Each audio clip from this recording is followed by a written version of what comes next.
เชื่อไหมคะถ้าคุณไปถามคนทำงานว่าอะไรทำให้พวกเขาอึดอัดที่สุดในการทำงานคำตอบส่วนใหญ่ค่ะไม่ใช่เนื้องานนะคะแต่เขามักจะตอบว่าคนค่ะไม่ว่าจะเป็นเจ้านายไม่ว่าจะเป็นเพื่อนร่วมงาน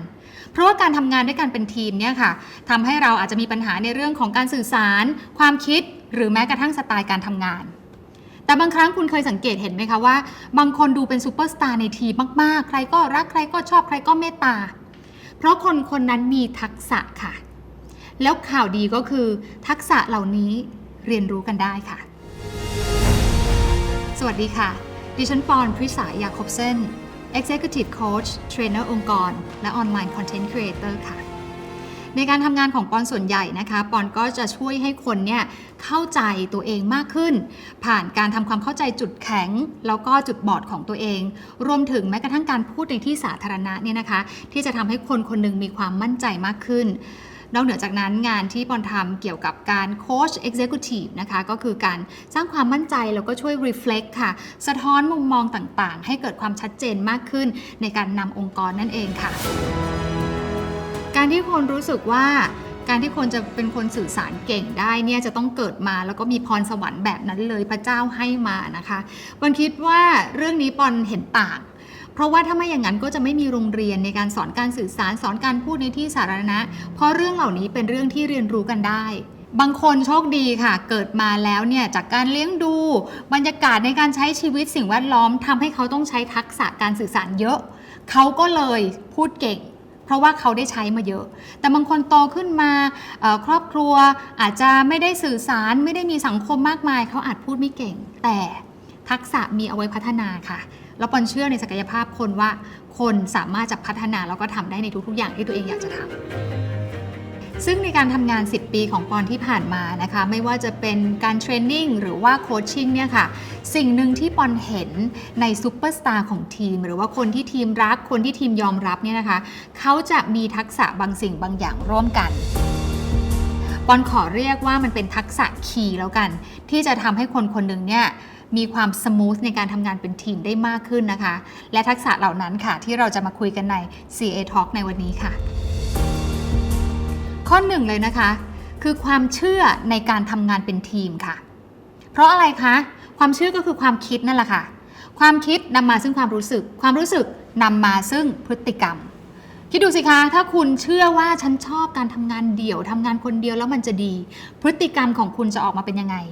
แนวโน้มก็คือไม่คุยไม่สื่อสารหลบเลี่ยงปลีกวิเวกแต่ถ้าความคิดของคุณคือการทำงานเป็นทีมมันเจ๋ง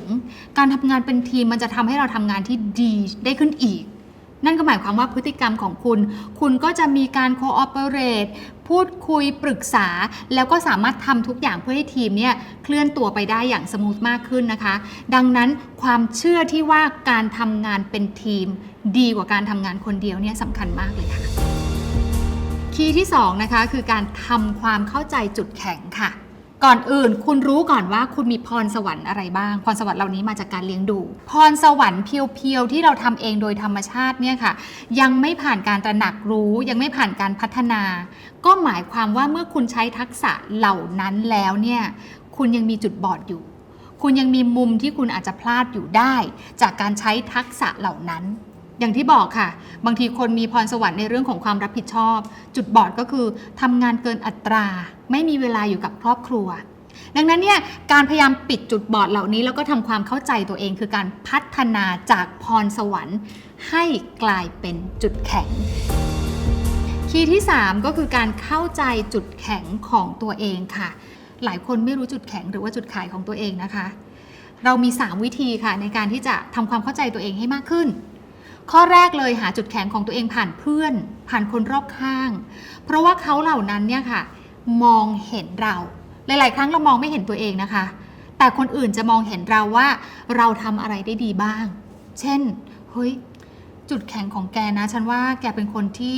ดูแลเพื่อนดูแลฝูงเวลาเพื่อนมีอะไรแกให้คำปรึกษาดีมากเราเริ่มจะเห็นแล้วว่าเฮ้ยเรามีจุดแข็งในเรื่องของการให้ความช่วยเหลือถ้าเกิดเป็นในมุมของจุดแข็งจริงๆก็จะเรียกว่าทักษะ empathy ก็ได้คือเข้าอกเข้าใจคนอื่นข้อ2ก็คือถามตัวเองนั่นก็หมายความว่าให้สังเกตตัวเองค่ะว่า เวลาที่คุณใช้ทักษะบางอย่างแล้ว 1. เกิดผลสำฤทธิ์เสมอคือใช้แล้วได้ผล 2. ใช้แล้วเพลินใช้แล้วมีความสุขใช้แล้วลืมเวลา 3. ใช้ทักษะนี้แล้วอยากทำอีกหลายๆครั้งเนี่ยเวลาปอนบอกทุกคนว่าทุกคนต้องดูจุดแข็งของตัวเองจะมีคนยกมือขึ้นแล้วก็บอกว่าจุดแข็งของหนูคือการทำอาหารค่ะซึ่งการทำอาหารไม่ใช่จุดแข็งนะคะดังนั้นเนี่ยให้สังเกตไปที่ทักษะนะคะไม่ใช่ว่าคุณชอบอะไรและเทคนิคสุดท้ายก็คือทำแบบทดสอบจุดแข็งไปเลยจบๆนะคะคุณก็จะได้มาเลยว่าจุดแข็งของคุณแน่ๆเลยเนี่ยคืออะไรกันแน่ข้อ 4 ค่ะก็คือการเข้าใจว่าทักษะจุดแข็งของตัวเองนั้นสามารถจะช่วยทีมได้อย่างไรบ้างพอเรารู้แล้วว่าทักษะจุดแข็งของเราคืออะไรยกตัวอย่างเช่นบางคนเนี่ยจุดแข็งคือการคิดแล้วทำเลยเป็นคนตั้งแต่เริ่มจนลงมือทำเนี่ยเร็วมากนั่นก็คือ activator นะคะมันมีชื่อของมันเมื่อคุณรู้แล้วว่าคุณเป็นแบบเนี้ยคุณต้องมองเข้าไปในทีมเลยว่าฉันจะเอาทักษะนี้ไปช่วยทีมยังไงได้บ้างดังนั้นเวลาเกิดโปรเจกต์งอกหรือโปรเจกต์ที่ต้องทำโดยเร่งด่วนเนี่ยเราสามารถจะเอาตัวเราเนี่ยเข้าไปโน้มน้าวทีมได้เลยค่ะว่าเฮ้ยทีมทำไมเราจะต้องทำเดี๋ยวนี้ทำไมต้องด่วนทำไมต้องเร็วเพราะคนที่มีทักษะด่วนเร็วเนี่ยนะคะจะช่วยสามารถไป drive ให้คนอื่นเริ่มทำงานได้เร็วเช่นกันเหมือนจุดไฟให้คนอื่นนะคะดังนั้นการเข้าใจตัวเองเนี่ยอย่างหนึ่งแต่การเข้าใจว่าทักษะที่เรามีเนี่ยจะไปเสริมทีมได้อย่างไรเนี่ยก็เป็นอีกเรื่องหนึ่งที่ถ้าคุณรู้แล้วเนี่ยนะคะทีมจะรักคุณมากค่ะส่วนข้อ 5 นะคะคือเรื่อง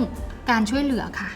การช่วยเหลือคนอื่นเมื่อเราทำได้นะคะเพราะว่าการทำงานเป็นทีมต่างคนต่างก็มีหน้าที่เป็นของตัวเองอยู่แล้วนะคะคุณนึกสิคะว่าถ้าหน้าที่ของคุณงานท่วมมากหัวเปิงมากอยู่ๆมีเพื่อนคนหนึงเดินมาแล้วบอกว่าเธอมีอะไรให้ฉันช่วยไหมช่วยได้นะบอกเลยนะโอ้โหจิตใจของเราเป็นยังไงคะตื้นตันเฮ้ยขอบคุณมากเลยนะทั้งที่เขาอาจจะช่วยไม่ได้แต่แค่เจตจำนงที่อยากจะช่วยเราก็ขอบคุณแล้วใช่ไหมคะเราเองก็เป็นแบบนั้นได้เช่นกันค่ะเมื่อไรก็แล้วแต่ที่เราทำหน้าที่ของเราสมบูรณ์แล้วสมูทแล้วเดินไปหาเพื่อนๆค่ะแล้วก็มองดูสิว่าเราสามารถจะใช้จุดแข็งของเราเนี่ยไปช่วยเขาได้ยังไงบ้างเชื่อเถอะค่ะว่าคนคนนั้นก็จะรู้สึกไม่ต่างจากคุณเขาจะรู้สึกขอบคุณแล้วก็รักคุณมากขึ้นค่ะมันคิดว่ายังไงก็แล้วแต่นะคะการทำงานเป็นทีมเนี่ยจะไม่หายไปจากโลกมนุษย์นี้ถึงแม้ว่าจะมีสถานการณ์ที่ทำให้เราต้องแยกตัวออกจากกันก็ตามค่ะเพราะว่ามนุษย์ตามธรรมชาติแล้วเนี่ยเกิดมาพร้อมกับสมองที่มีชื่อว่า social brain นะคะเราช่วยกันคิดเราช่วยกันพัฒนาจริงๆเนี่ยมีการศึกษานะคะว่าการที่จะแก้ไขปัญหาบางอย่างเนี่ยถ้าทำเป็นทีมจะได้โซลูชันที่ดีกว่าการทำคนเดียวยังไงก็แล้วแต่ปอนมีความรู้สึกว่ามนุษย์ต้องการกันและกันเสมอค่ะ